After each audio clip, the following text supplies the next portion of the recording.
Assalamualaikum dear students, welcome to the Azim group of publications. I am Mindra Dev, your chemistry teacher, and today we are going to discuss what is yield from chemistry book by Azim Academy.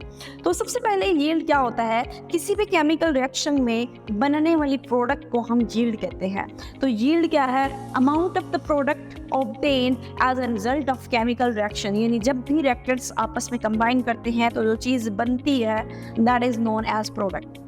For example, अगर आप soap बनाना चाह रहे हैं, soap बनाने के लिए आप मुख्तलिफ तरह के जो लिपिड्स और उसके अंदर मुख्तलिफ तरह की बेसिस ऐड करते हैं, ऐड करके मुख्तलिफ तरह के रिएक्शंस होते हैं, आप उनके अंदर एडिटिव्स ऐड करते हैं, कलर्स ऐड करते हैं, फ्रेगनेंस ऐड करते हैं और लास्ट पे आपके पास सोप बनता है. तो वो जो सोप है वो कितनी मिकदार में बना वो आपकी कहलाएगी यील्ड.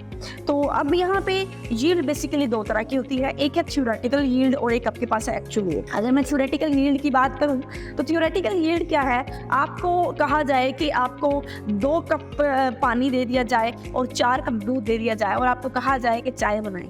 आप चाय बनाएंगे तो वो एग्जैक्ट 6 कप चाय नहीं बनेगी, वो या 5 कप बनेगी या 5.5 बनेगी. तो इसका मतलब फुल, यानी जब आपने 6 कप लिए, यानी 4 कप दूध है और 2 कप आपके पास पानी है, तो 6 कप चाय बननी चाहिए, ये बननी चाहिए, ये कहलाएगी थ्योरेटिकल यील्ड. लेकिन बनती कितनी है? बनती 6 नहीं है, या 5 बनेगी या 5.5 बनेगी. तो ये 5.5 या 5 कप चाय का बनना ये एक्चुअल है और 6 कप बननी चाहिए, ये क्या कहलाता है? Theoretical yield. तो थ्योरेटिकल यील्ड क्या है? Amount of the product calculated from the balanced chemical equation. Balanced chemical equation को सामने रख के हम कहते हैं इतने रिएक्टेंट इसके, इतने रिएक्टेंट इसके कंबाइन के तो अंदाज़ा इतनी बनेगी. वो जो हम अंदाज़ा लगाते हैं कैलकुलेशन से उसको कहते हैं थ्योरेटिकल यील्ड. और एक्चुअल यील्ड क्या है?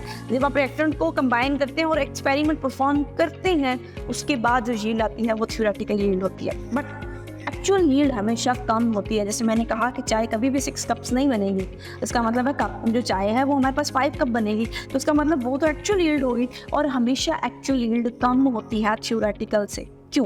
ये आप लोगों को इंपॉर्टेंट शॉर्ट क्वेश्चन भी है.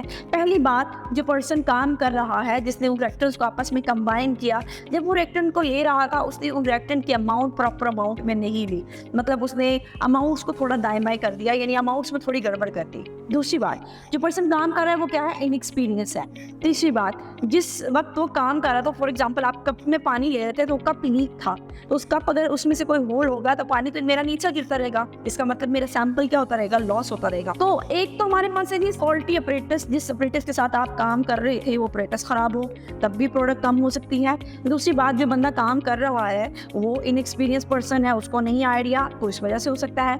नंबर 3, सैंपल लॉस हो जाता है. जब आप क्रिस्टल्स बन क्रिस्टलाइजेशन करते हैं फॉर एग्जांपल, तो आप क्रिस्टल्स को सेपरेट करते हुए सही अच्छे तरीके से अगर सेपरेशन नहीं करेंगे तो वहाँ पे भी सैंपल लॉस हो सकता है. इसके अलावा और भी डिफरेंट टेक्निक्स होती है जिनके दौरान सैंपल जो है वो कॉन्टिन्यूसली लॉस होता रहता है, जिसमें से कुछ एग्जाम्पल आपके बुक में लिखी भी हैं, ड्राइंग लिखी हुई है, क्रिस्टलाइजेशन लिखी हुई है, डिस्टिलेशन के. इन प्रोसेसेस के दौरान सैंपल का लॉस हो जाना भी एक मेजर वजह है एक्चुअल यील्ड के कम होने की. और आखिरी वजह ये है, समटाइम साइड प्रोडक्ट्स बन जाती हैं और उन साइड प्रोडक्ट की फॉर्मेशन की वजह से हमारी एक्चुअल प्रोडक्ट की अमाउंट जो है वो कम हो जाती है. इस चीज़ को हम इसलिए हम कहते हैं कि एक्चुअल यील्ड हमेशा कम होती है थ्योरेटिकल यील्ड की निस्बतन. उसके बाद नेक्स्ट हम एक शॉर्ट क्वेश्चन हम लोगों का पेपर में पॉइंट ऑफ व्यू से आता है कि जब आपके पास एक्चुअल यील्ड थ्योरेटिकल यील्ड की निस्बतन कम है, अगर आपने चेक करना है कि 2 चीज़ें आपस में रिएक्ट कर रही हैं और प्रोडक्ट बना रही हैं तो कितनी यील्ड आई, यानी परसेंटेज चेक करने के लिए या एफिशिएंसी चेक करने के लिए किसी भी केमिकल रिएक्शन की परसेंटेज यील्ड कैलकुलेट कैसे की जाए. तो परसेंटेज यील्ड कैलकुलेट करने के लिए हमारे पास एक फार्मूला यूज़ किया जाता है, actual yield divided by theoretical yield multiply 100. अगर आप उसको सिंपल वे में बात करें तो जब आप लोगों ने अपने मार्क्स की परसेंटेज निकालनी हो तो आप क्या करते हैं? आप obtained marks divided by total marks करते हैं और उस चीज़ को मल्टीप्लाई 100 करते हैं तो आपको अपने मार्क्स की परसेंटेज पता चल जाती है. यहाँ पे भी कुछ वैसा ही है, आपने मार्क्स की परसेंटेज तो नहीं निकालनी लेकिन आपने यील्ड की परसेंटेज निकालनी है. तो आप क्या करेंगे? गिवन अमाउंट यानी एक्चुअल यील्ड को थ्योरेटिकल यील्ड से डिवाइड करेंगे और मल्टीप्लाई 100 करके आप उसकी परसेंटेज यील्ड को कैलकुलेट भी कर सकते हैं. ये लास्ट टॉपिक था इस चैप्टर का. इसमें से क्वेश्चन है यील्ड क्या है, what is the difference between actual yield and theoretical yield. और द लास्ट क्वेश्चन आप लोगों का ये है कि एक्चुअल यील्ड हमेशा कम क्यों होती है, why actual yield is always less than theoretical yield, and how to calculate the efficiency of a chemical reaction या how to calculate the percentage yield.